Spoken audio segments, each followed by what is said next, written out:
Today on 25 Live, we're going to be talking about fugitive slaves and the underground. Should the law be changed so that fugitive slaves are entitled to a trial by jury?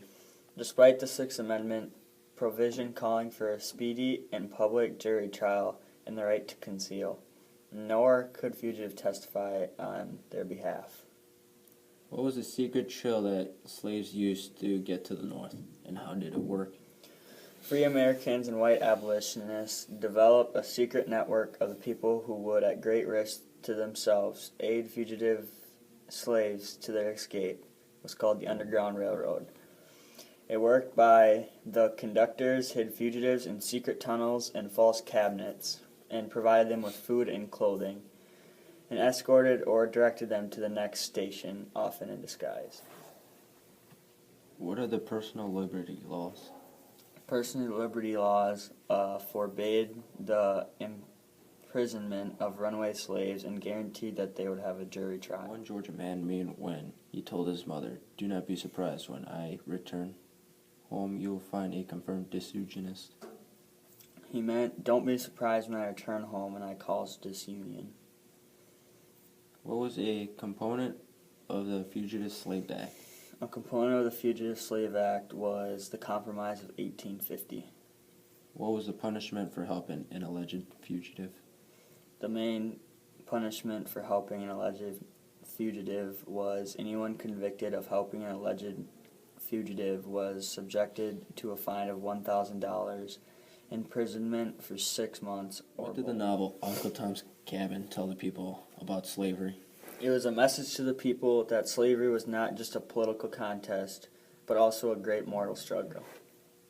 What are some key people in the Underground Railroad? One of the most famous conductors in the Underground Railroad was Harriet Tubman. Another famous person in the Underground Railroad and the fugitive slaves was Harriet Beecher Stowe. She published Uncle Tom's Cabin. In this episode of 25 Live, we're going to be talking about the tension in Kansas and Nebraska. The first question is, how did the tension in Kansas and Nebraska start? When abolitionist feelings in the North further intensified when the issue of slavery in the territories was brought up. Who was the person who helped in Kansas? Senator Stephen Douglas. How did Douglas want to divide the two territories? He wanted to divide the areas into two territories, Nebraska in the north and Kansas in the south. Why did Douglas think that slavery couldn't exist in open prairies?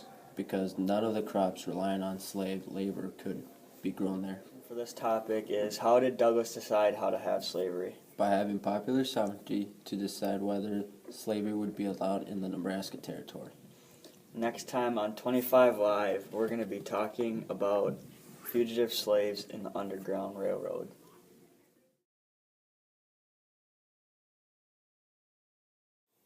How was the issue of slavery in the territory settled?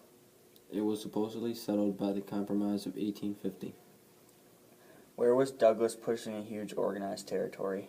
He was pushing organized territory into west of Iowa and Missouri. Why was Douglas anxious to organize the Western Territory? He believed that most of the nation's people wished to see the Western lands incorporated into the Union. What percent of Southern congressmen voted for the compromise? 90% of the Southern voted for the bill. 25 Live will be reading about violence erupts in Bleeding, Kansas. Why do they call Kansas Bleeding, Kansas? They call Kansas that because it had become a violent battlefield in the Civil War. How was John Brown described? He was described by an abolitionist as a man of stuff of saints because he believed God called him to fight slavery. How did the violence start?